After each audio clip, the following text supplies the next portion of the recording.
Welcome to Betty on the Go. I'm your host, Betty Goodell. We're live streaming here at the Downtown Windsor Business Accelerator. My next guest really needs no introduction. He's just full of raw talent, and I'll just show you why.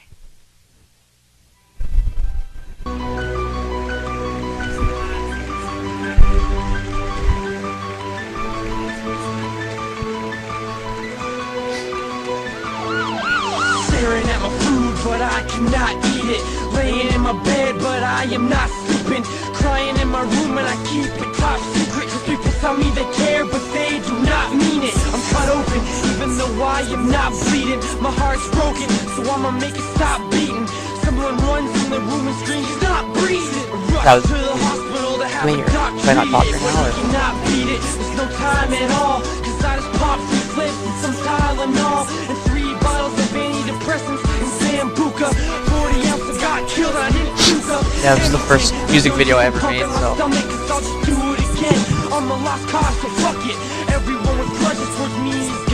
It turned out pretty good considering my buddy is just like a normal camera. And black and white I thought was a nice touch because that's at my dad's graveyard. That's my old high school. All the scenes were picked very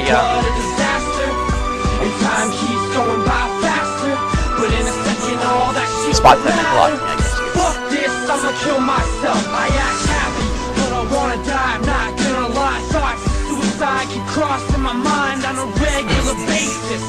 Going crazy cause I'm going through bullshit on a regular basis.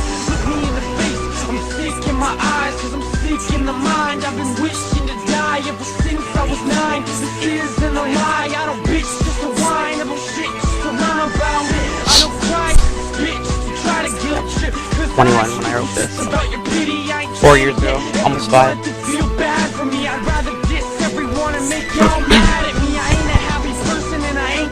Is the language okay on here? Or? Okay. Guess I should ask that.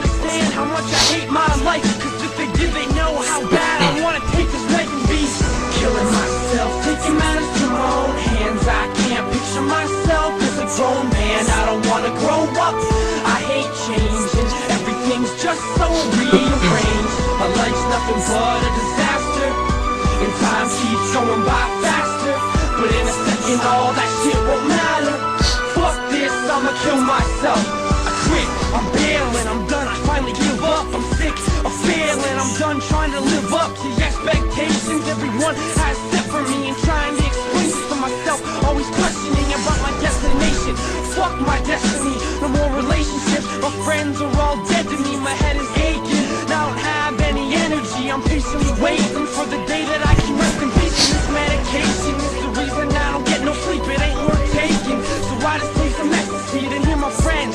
You're a retard, fuck up. Maybe killing myself will make you retard shut up. Cause I only do it once in a while. At times when I forget how to fucking smile. I hate being belittled when y'all act like you're looking out for me. If you were looking out for me, then I wouldn't about to be killing myself, taking matters to my own hands. I can't picture myself as a grown man. I don't wanna grow up.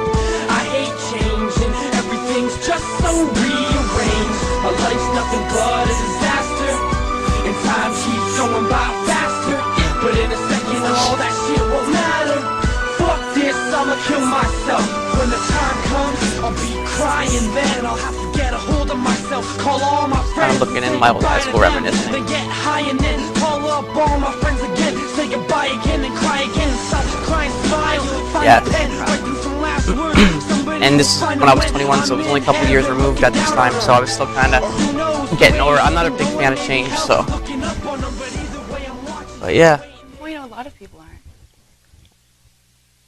Right? So, obviously, he didn't need an introduction. This is Kyle Spratt. He's been in the media lately. He's been in the Windsor Star. And the media actually, you started gaining notoriety with the media because of a little silly incident that we don't want to just walk It's okay, on. yeah. I mean, it's part of my story now. I can't. Exactly. But so. But, yeah. I didn't let it define me. At the time I thought, but now it's a lot of other things are happening and it's exciting. So that's just kind of a part of the story that makes it a little bit more interesting now. But It's cool. It's okay. I'm cool to talk about it. So the media picked you up because they listed you basically as Eminem stalker, but you're really not a stalker because all you wanted to do was get your music out there. Yes. And you adored him. You adored his music, Yep. which is a great compliment to anyone. If you can actually Yeah. I try really. and replicate them or try and get their attention, I was very yeah. inspired by him. Yes, for sure. So you took his ex-wife's cell phone while she was smoking, and Did you think of it in advance, or it was just kind of like, you know what, there's my chance, I got to do this, because we know how hard it is to get in the Canadian music scene. Right. I thought, you know what, if he just sees my stuff, he'll love it because I am talented. yes, and honestly, like I kind of joked about it before. Like she went there for about a year before this happened, so I knew who she was. Eminem's wife is playing bingo. It's so Yeah, it is. But yeah, so it was kind of something I joked about, and then I was going through a lot at the time. Well, a lot for an 18-year-old, right? Like my girlfriend just broke up with me, and just different things were going on. I felt like my world. I was dealing with depression at the time too, and you're still really a kid. You're 18 years old, right. and you do things without really thinking. Right. And I didn't know really if he was gonna give me a record deal, or I knew, like, deep down I knew that it would be an interesting story at the very least. And honestly, like I didn't. There was no problem with it. The Windsor Star interviewed me, and the way I perceived it to them was like, you know, yeah, I will do anything for my music, you know. And then I go to get the paper the next day. I'm all excited because I thought I answered the questions perfect, and you know, I was telling the story from my angle, and he just totally flipped it on me, like real life Stan Irk's idol and high school dropout this, and embarrassed his family that, and I'm just like, and like he puts a couple words on it, and he just totally like, and I'm like, wow, like, but it was a lesson learned, and it's true because the media loves bad stuff, so he took just a little hook and went, wow, and made himself look like Joe All-Star, really. Yes, and I should have known because he was actually, not a lot of people, well, from Windsor people know this, but about 2 or 3 years prior to this whole Eminem thing, I was actually got my song on the radio on 95.5. Yes. And he interviewed me then. And how old are you then? 16, just turned 16. So that's a pretty big thing to have your song Right. on the radio at 16. It was like the 5th song I ever made or something, so that's why I was explaining to you earlier about how the beat wasn't mine. I was still like just messing around pretty much, and I would go on the internet and just, if I liked the beat, I would use it because I didn't think it was going to get on the radio, and so unfortunately it couldn't make regular rotation, but it still gave me a lot of exposure. I'm not going to say his name, but the Windsor Star guy interviewed me the next day, and even that, where like there was no negative to it, it was also a song about depression called "I'm Crazy" that I wrote in the psych ward when I was 16. So it was along the same subject matter as this song, and he turned it into like he went totally off topic, and he started talking about like Tupac and Elvis. He turned it into like a black-white thing, and then at the time there was this other rapper that was kind of, we were making songs back and forth about each other. That's another part of hip hop, is like the battling. And he quoted me. I said something about, yeah, I'm trying to stay out of that though because it's negative or something. But he quoted me as saying he's a big black guy and he's bad news. And it was like, that's not what I said. And it just looks so. But like I said, I should have known. But I was naive, I guess, and I had his number still when this Eminem stuff happened. And there was about a month in between it happening and it hitting the Windsor Star.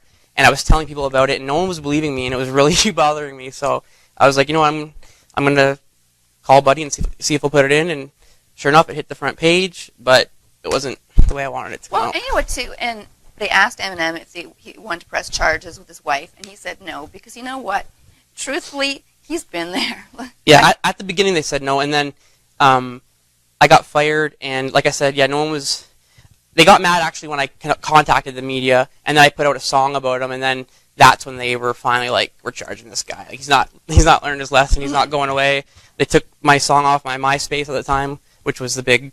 It was very popular. Yes, at the time. So it was like, all right, but...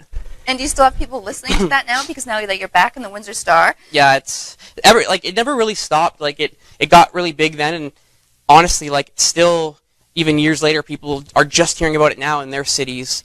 And it's like, wow, dude. Go and look at it, yeah. Yeah, it's like, it's an interesting story, you know, and it's awesome now because, like, there were times at that age where, you know, some days I was like, this is awesome. Like, I knew deep down what I was doing. Like, But obviously, the part I didn't realize, like, expect to happen was the guy screwing me over. But I still kind of tried to play it to my advantage because it was like 50-50. It was like you'd get people messaging me like, "Man, you're so sweet," or like, "You just gained a fan in Australia." Or you get someone else like sticking up for Eminem, which is funny because I would do that when Eminem, like people would make songs about Eminem, and I'd have his back, and it was just weird because now like I was that guy, and it was wild. So, but yeah, it never really stopped. Like people kept building and building, and then it kind of took away from my success though, because like people would use it against me. Oh, you're only known because, but really though, it's like, but I'm gaining fans, so this plan wouldn't have worked for someone else who isn't talented because yeah, they've heard about him and you would have got the attention, but people wouldn't have kept listening like they did with me. So No, your lyrics are very profound. thank you. Yeah, and like I got on the radio prior to that. I had a bit of a buzz going in Windsor, but so I'm like, it took away from it. It kind of, but now with this song, I was very proud of it because you go on there and it's like the first thing I ask people when they message me. I was like, I got kind of obsessed with it for a bit because I was starting to let my insecurities get to me, you know. Well, because all this negative impact. Yes. So when you do have some people who are saying, "Wow, love your lyrics, your stuff, what you're doing is great. You took Right. a chance," but then you've got the other people who just crash Right. it. And it's just, And when yeah. you're young at that age, that must have been a real. I mean, when somebody says that your hair looks bad in a picture, some Yeah. people get really so, and you're getting all this bad flack. It was, yeah, It's it hard was. to- It was a challenge, but yeah. So the first thing I always ask them is, "How did you hear about me?"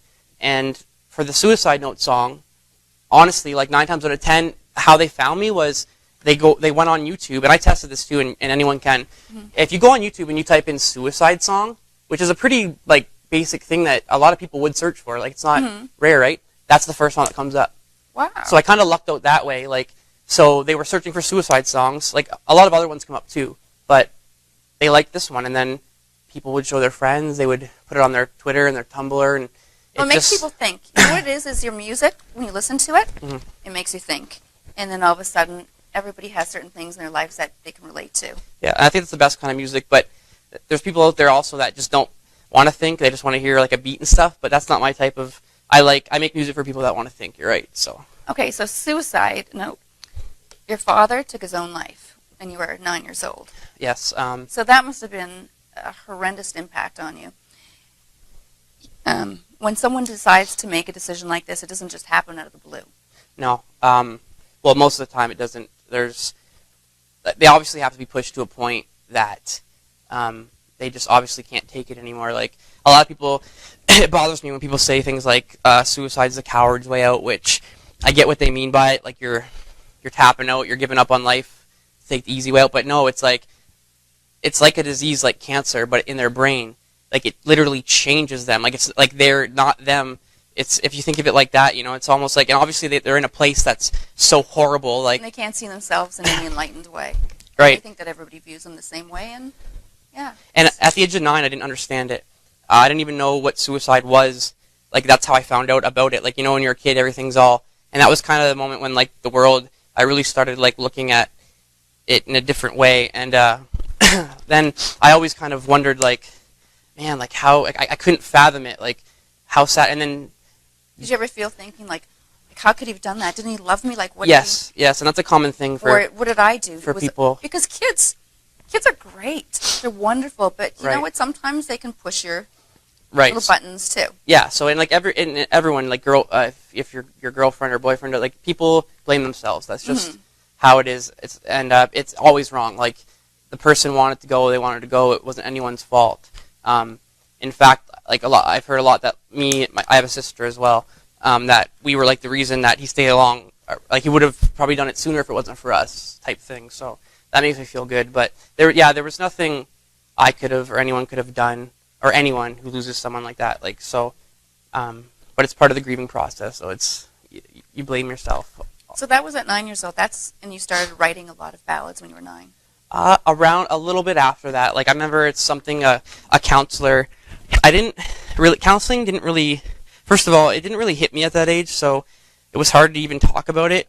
But a couple good tips I did get from counselors, like one of them was to write stuff, and I had a project at school once, a poetry thing, and I noticed I was really good at like rhyming and stuff, and And then I was writing stories, and it wasn't always just rap. And then eventually it developed into like poetry. And then I would just do. I don't know if you heard of like Weird Al Yankovic. Oh my gosh, I love the new one. Yeah, he'll happy. Like I would take songs, right, and I'd make my own lyrics, but to that song, like he does. Mm-hmm. And then Eminem came out, and then I was just, that's when I was like, oh, like I could, and then it all. You could relate to some of this stuff. Right. So that's where you hear the Eminem influence in my music. Like even when I first started, I like at the very beginning, like I was trying to be like Eminem. You know what I mean? I was a kid. It was cool.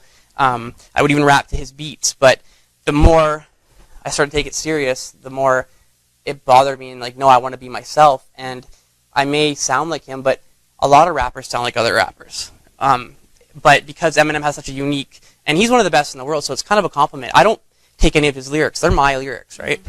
So if I sound like him, I sound like him. But I don't know. It's a. I'm surprised that Eminem has actually not tried to contact you and commend you. And that would be great. And I know also when I did that whole little stunt, it was really bad timing because his best friend had just died. He had just divorced his wife, and he was going through like he almost died at that point. He was going through like a drug problem and stuff. And I don't know, like I think about it now, and if I was him, I wouldn't care what some kid called me either. He's got his own problems, right? Maybe now like that he's doing better. If I don't know. And he's changed. He's grown as well. He's doing. I'm still a fan of him. Like it's but yeah. So people can listen to all of your music on YouTube. They can like you on Facebook to see where you are. Are you performing live anywhere, Kyle? I used to do that a lot, and then I kind of stopped because I feel like in Windsor, you hit like a glass ceiling. Like you've done a couple shows here, you've done them all, and we don't really have a big scene here. Like people don't like you go to the shows and it's mostly just like other rappers and their friends, and I didn't really feel like there was much to gain from it. So I mean I will. Detroit? I can't cross the border because of that. Oh, but I mean I can work on a pardon one day and all that. But I even feel like even just the internet, man, like the internet changed everything. Like you get on iTunes and you do things yourself, and anyone can do it now, but not everyone can be successful at it. But I really feel like, and I'm good at the internet, I navigating around and finding things, and like I know how it works, and I really feel like I could use the internet to just internet star or whatever, like I don't need to be an Eminem or like the game has totally changed now. So well, you know what, Kyle, I just want to tell you is you're a very nice, approachable person. Thank you. And you're very attuned. You like to listen to other people, so you're very easy to interact with. I find do you get a lot of people Facebooking you because of that? And yeah, I think that's part of it, and also because I would assume that you respond because you seem like the type of person that responds. And musicians don't, right? It's funny you say that because honestly, I'm on my like fifth wind right now. Like I haven't slept since this happened because I don't like ignoring anyone. I always reply, and I've been like almost obsessing over it. Like because I know what it's like to like I want to just respond. I don't want to. I feel like it's rude if I don't, but it's getting to the point where it's like it's getting really hard. So like I'm sorry if you message me. I just know I appreciate your support, but it's getting very difficult, and I'm not a fan of like even one word answers or like copy and paste. Like I like to give people their own personal like actually talk to them. You know what I mean? Because like if it wasn't for them, this wouldn't I wouldn't feel as good as I feel right now. I wouldn't have gotten all those views. I wouldn't have gotten the paper. I wouldn't be here. Like you know what I mean? So I don't know, but it's stressing me out kind of because I don't want to let anyone down, and it's too much all of a sudden. Like, yeah, it's hard. You need an agent to answer your phone. I know. I do it all myself. But so the video that we saw, the accident. Tell us about that. That happened on Thanksgiving, 2009, I believe. I was 21, and a friend of mine that was back when I was like drinking a lot and stuff, and I was still like depressed. Like I hadn't had my daughter yet at this point, and things were just kind of. So yeah, I was drinking a lot, and just really really stupid move, getting in the car when we were both drunk, and we didn't even get very far. Like he got down the street, he actually crashed into a house, and at the beginning of that video, you can see that's the car. Like I look at that car and I'm like, I can't it's crazy that I Thinking, thank God. yeah, and the Jaws of Life came, like I was trapped in there for an hour, and that was in the Windsor Star too. My name wasn't printed though, but everyone knew that it was me, if you knew me. But yeah, it was a pretty crazy story too, because someone saved my life. They happened to be power washing earlier that day and still had their power washer out, because I guess the car lit on fire at one point. Like I was in and out of it, so I don't really remember a lot of it, but he like put the fire out, and that's scary, because like I could have burned alive. Like that's probably one of the worst ways to die, next to drowning, and for me anyway. And that's so yeah, it's yeah. Oh my gosh. So that song, about like a week after I got out of the hospital, I was still in a wheelchair, but I stood up on my crutches in like the booth to record that. So that was like fresh after that. The video I made, I think a few months later when I was finally mobile on crutches and stuff. That's why I'm like limping in the video. But the song itself was written and made like that's when I write my best songs, like in the heat of it. Your emotions are still really hot and raw. Right. So your new song, or your song Suicide Note, that's gaining a lot of notoriety, and it's helped quite a few people. And people who have listened to this song, it's not just about committing suicide. No. It's about going through the act and being on the other side and realizing what I did and how you've impacted all the other people in your lives. Right? Exactly. So it's like I play two parts in the song, and it's cool because I've experienced both parts. Like at the end where he's like seeing people's reactions and stuff, I've lived that, and the part where he wants to die, I felt that way before. So, and that's another thing that kind of gave me closure on my dad. It's like I was saying, as a kid, I wondered like, how could someone be that sad? And then later on in life, I would come to find out, oh, like this is probably how he was feeling, but even worse, I kind of get it now. Like I'm not as mad at him. I feel it. Okay, and yeah. Talk about not holding grudges. Right. So then, forgiving. It's kind of weird the way everything's kind of coming full circle. It's almost like it was all meant to. I don't know. I'm a firm believer that things do happen for a reason. When it comes to like religion and stuff, I believe in God. I don't know exactly. I believe in like fate and stuff and karma and all that. So especially now more than ever, because the more I genuinely, sincerely try and do good, the more good things are happening. Like it's so noticeable. Like it's not a coincidence. It's so. So now that you've become an inspiration, especially to a lot of teens, Mm-hmm. Are you considering maybe even talking in schools about bullying, about different issues, about kids going through depression, because you've been there, you've been over it, so you can help people? I would love to do that, and that's what I've been talking about with people, is getting into that like when school starts, because I know first of all, I'm not scared to talk in front of a crowd. Second of all, I know I have valuable advice to give just from things that I've learned along the way that can maybe save them from having to go through. And all of the writing that you've written about different tragedies in your life, it's therapy. Yeah. So you can teach kids who are going through certain things how to pen things, Yes. get things out, because you were saying a lot of times when there's something really rocking your world in a crushing kind of way, if you write about it, you get it out there. It's almost like you're like getting it out to the wind. It's out. Yes. It's and it doesn't have to be rap. Like if they can't rap, it can be working out, whatever their passion is, channel it to that. But yes, writing in particular is a very good one, because you can even write it on paper and throw it out after. Me, I like people to hear it. The more people that hear it, the better I feel. I feel less lonely, I guess, because more and more people are telling me they relate to it, or even just hearing it. It's like, okay, cool, maybe people understand me more. And that was the problem too when I first started getting attention from music and stuff. I feel like people didn't understand, like they didn't know my story at the time.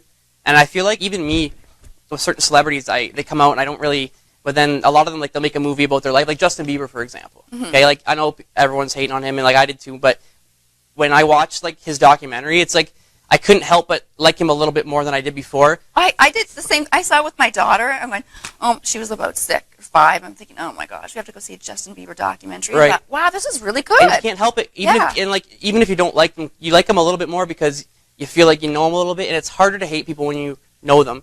And like that's another thing. I've met so many people. I can't even tell you how many times I've heard this. Some of my close friends today have said this to me. That like when we first met, like man, like you are so much different than I pictured you. Like they picture me like not anything like approachable and stuff like you said. They just because of the things they were hearing and and they're Well, just like, I think wow, you have to like think of you like as a really bitter. like a rapper, Yeah. and like I'm not like I'm just myself. So So let me ask you this question. A lot of times when people are rapping, they talk about horrible instances or like very raw, tough emotions, but they don't really. I mean, most songs are like that, anyways. Mhm. Would you ever consider doing something a little bit more upbeat about? You have a daughter, yes, like maybe her birth. yes. Actually, I've written about her. And that's another thing. The whole going back to the Eminem thing, because he's made a lot of songs about his daughter, and I want to do something unique for her because she deserves something perfect too. That's the thing too, is it would have to be like the perfect, because I'm not. Like yeah. a cool kind of lullaby that would be soft, Yeah. and you just kind of. I do have more upbeat songs, but it just seems that these type of songs are the one. It's my like niche, I guess. It's the ones that really work for me. And then the songs where I They start really get drama into your and stuff. veins But and into people's. yes, Okay. And as a matter of fact, do you know where rap actually came from? like The roots of rap. this, be more specific. Like you mean Like, where did it originate from? no? Well, I was surprised too. It originated more than a century ago, Mhm. and it came from West African musicians that were telling stories to a beat, right? Nice. And And it also- evolved. I know, like I'm familiar with. I can go back like probably a little bit after that, where it started to evolve with like Big Daddy Kane and all that, and then like first they would just rhyme one word, and then people started rhyming like the last two words, and it just evolved, and we got to where we are today. And honestly, like the reason why I don't really know that is because That's another thing is I don't really like being called a rapper, but I'm stuck with it now because But the it is a way- stigma. yeah, exactly. The stigma of it, like even when my grandpa or someone introduced me to his friend, like, yeah, it's my grandson, he's a rapper. I like have to say this all the time. Listen, I'm not like what you think though. Like I have to say it because I just know what they're thinking, and it's like I hate that being put in that stigma, because I'm not yeah. like that. I'm like I'm a poet. I'm not a rap. Like I'm not, So, Exactly. but yeah, And then it kind of, you know what, then all of a sudden in the 1970s, it actually became kind of poppy.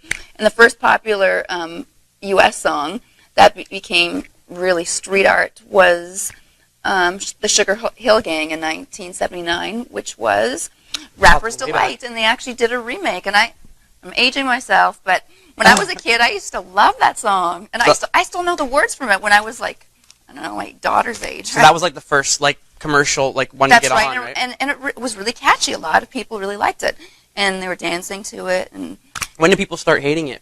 Like, when did it start getting a bad?